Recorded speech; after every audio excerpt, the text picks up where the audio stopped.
everyone, Lee Squires with you from north central Montana, north of Geraldine, Montana. Today I'm in the spray truck.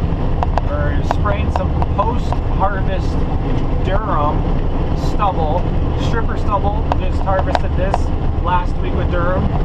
Coming in and pounding it with 18 ounces of straight Roundup. That's it, nothing else, just straight Roundup, 18 ounces. On that, I'll just show you around a little bit inside my spray truck here. First thing we do is we have the easy steer guidance. That's what's steering my truck for me. And you can't see it, the monitor's at the very front of the truck here. I don't think you can see it on the screen here. But it's easy steer 500 screen. That's what we got on here.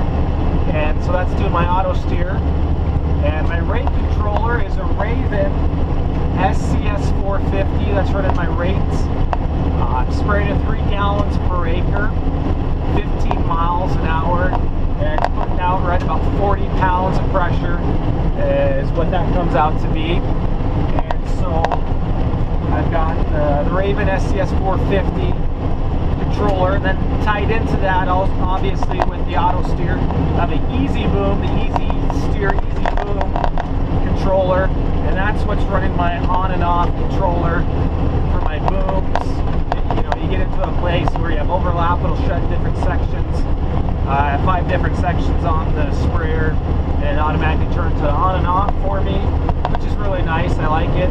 Not a lot of wasted product in areas. Unlike the old days, you just kept spraying where the foam marker took you. And so that's what I have. Not done yet. I got one more thing. I have a John Deere 2630. It's a third-party controller on here. And what I'm doing with the John Deere 2630, it's just mapping. It's mapping all the rates. It's you know, putting color down. 3-gallon acres, red right here. It'll fluctuate. You know, every once in a while they go up or down a hill or whatnot. Or it fluctuates. That's all I'm doing. 2630 is it's mapping everything. So when I'm done with the field, I go home, plug it into Apex, and there I have all my information and everything on all my fields. So that's what's going on inside the truck here. My truck is a 1993 Freightliner.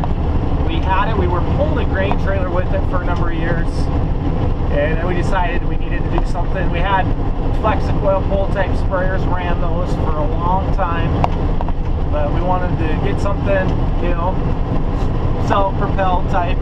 So we thought, well, we'll just take our truck sprayer and we'll just spray with our truck.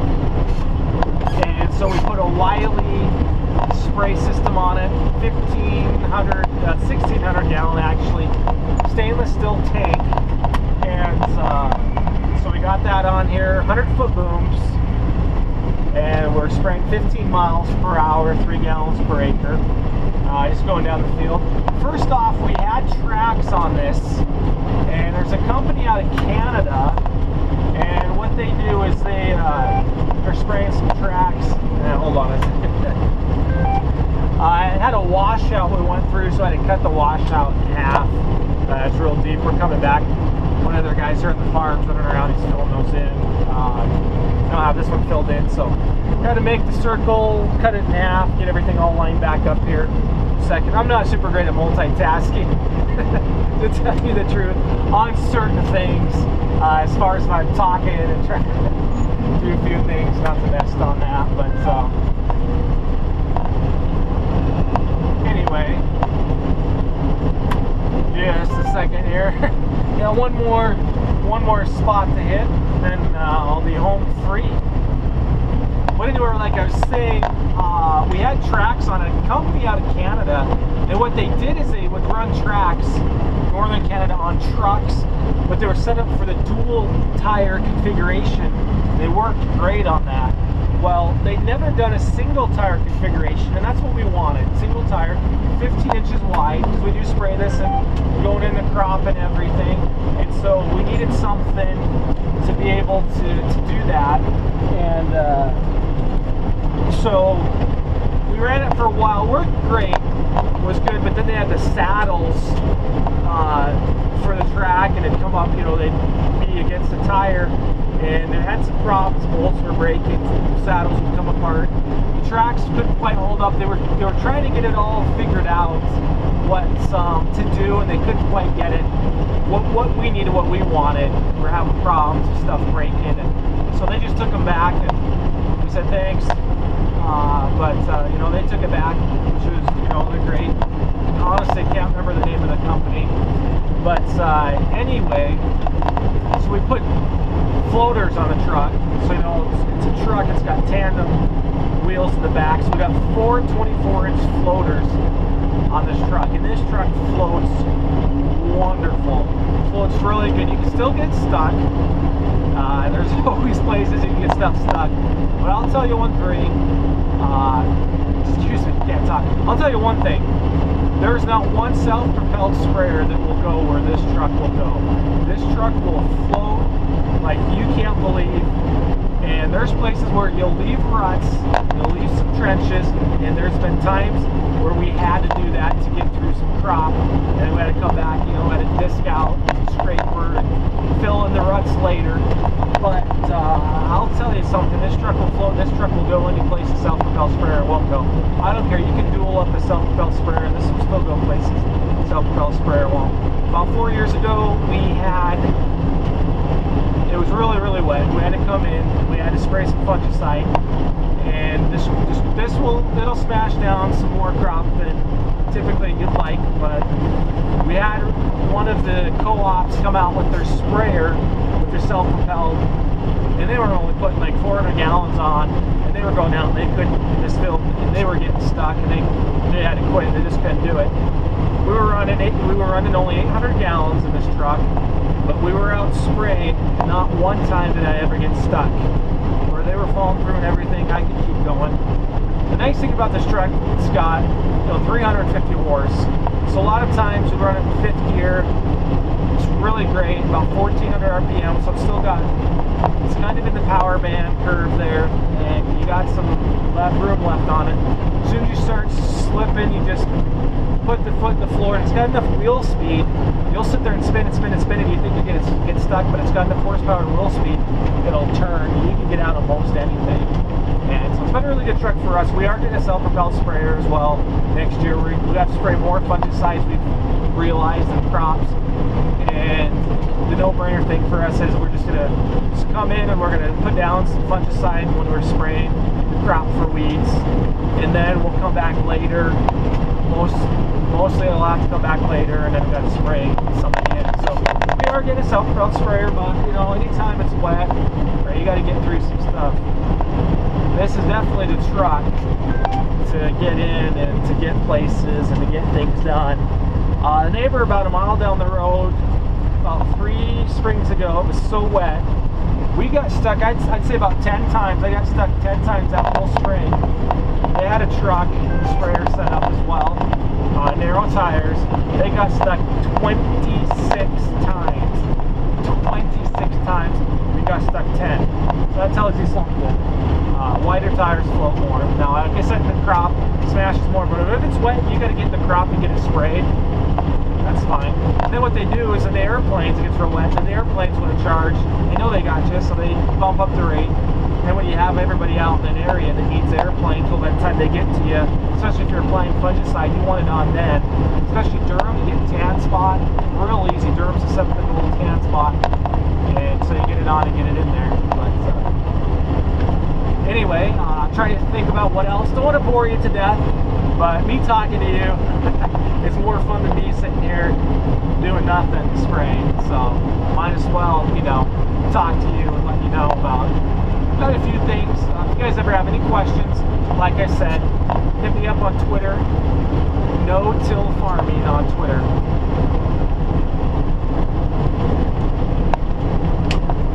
Alright, let me talk about, we spray 3 gallon per acre rate. You know, water, they're mixed, 3 gallon an acre. That's kind of light for water. I know one other person around here, they do 3.5 gallons. Everybody else is doing, you know, at least 5. 5's kind of the normal. Some people even use more water than that. You know, we don't feel like we need to have a lot of water. First thing off, when you're doing 3 gallon, it's a hotter mix. So gives it a little extra kick, and so you can actually go lower rate. You don't have to use as much chemical, and then when you're using that 3-gallon rate, when you figure it back, it's actually a little hotter mix. But we don't feel we don't have what we feel a canopy where you need a lot of water to try to get down to penetrate. You know, our stripper stubble, there's not much chaff and straw, no hardly any, very little straw coming out the back, and then there's chaff, but it's not leaving a thick mat like it is if you're using a draper and you're cutting it off and taking all that stuff through there. So we don't have really a canopy that we're fighting. Yeah, we got tall stubble, but we're not fighting a canopy, so we get down in there. And we've been using 3-gallon rate for a long time, never had any problems with it.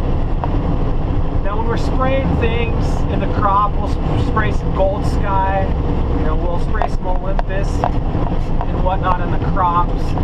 And a lot of times, some of those they want you to use like 10 gallons of water because they feel like canopy to get down in there. The most we've ever used is around 7.5 gallons of water. We never used the full 10-gallon rate or whatever. We never had any problems with penetration, getting into it, even a good thick canopy and winter wheat or, even spring wheat. We never feel like we've ever had a problem with penetration issues.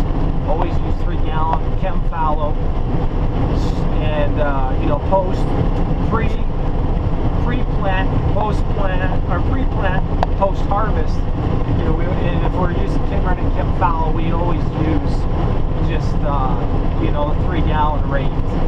Like I said, and the thing is a lot of times these companies, they want to run 10 gallons. And I'll tell you something, 10 gallons is, you're hauling water constantly. You are constantly hauling water at 10 gallons. And for us, it just doesn't work out. Running 10 gallons and everything. Just the 10-gallon rate just doesn't quite figure it out. Just hauling a lot of water. You can't get anything done, can't get any acres in it. You gotta haul water and you're filling all the time. So anyway, so that's kind of what we were on, just 3-gallon rate. Had excellent luck with that. Now, there's some things that's interesting. A long time ago, everybody had open boom sprayers, and everybody's running flat fan nozzles, okay? And then you get back a little while back, 10, 15 years ago, everything went to windscreens, using enclosed booms, had windscreens on them. Then everybody's going to turbo T's, air inducted fans, get bigger droplets, less drift, obviously, and thought, yeah, that's the way to go, especially with dust, bigger droplet, dust control issues and whatnot. And then it's kind of funny, everything came back full circle again. Now we're back to flat fan. We're using flat fans. Every sprayer now, it's like open boom sprayers again. It's just kind of funny how it works out. We used turbo T's for a long time, and I had good luck with them, but now we went all back to flat fan spraying. And we feel like you get a little more coverage on the plant. Yeah, it drifts more. We're in block fields, so drift, it doesn't matter. So we're back to flat fan spraying. And we like to spray actually in the wind. And we'll spray up to a good 20-mile-an-hour wind. And what it does is it just blows that chemical and fogs it around, kind of creates, like turbulent, and it just fogs everything out. And wow, on stripper stubble that's 4 feet tall, it'll just get down in there and it just blows all around and gets the chemical on everything. And we get 100% kill, 100% clean kill on everything. Now before when you had a mat and stuff or whatever, you can't get everything underneath the mat, it's growing obviously, it's shielded. And a lot of times even with the grow, you can't get a complete kill. We're getting 100% complete kill now, and we welcome the wind. We like the wind. Open boom sprayer. We'll set it down, be just a little bit over the top of the stripper stubble, and it just fogs it down in there. great job. Wonderful job. You know, we can't complain about that. So, you know, anyway. Well, not quite sure. Boria, probably tired as it is right now, ready to fall asleep. But that's just some of the things that we're doing here in north central Montana on no-till farming. And we're excited. Gonna be planting some winter wheat here in a little bit. I'll definitely get some good video of that. Have a harvest video I'm putting together right now. I'll load that up on YouTube, and then I'll link it off of Twitter as well, so you guys can check it out and take a look. But anyway, that's all that's happening. Lee Squires with you, north central Montana. Follow me on Twitter at no-till farming, and you can also check out YouTube. I have some YouTube videos, not a lot of them yet, just a few of them, but you know, I will put some more up, and you can check it out there. Lee Squires on YouTube. Check out some videos, harvest from last year. I put down just a few short clips of some things you guys should check out. So anyway, everybody have a great day. Lee Squires with you, no-till farming. Check me out on Twitter. If you have any questions about anything whatsoever, do not hesitate to ask. Do not hesitate to ask, because I love talking about farming. And you know, what else does a farmer do but talk about farming? So anyway, everybody have a great day. We'll talk to you later.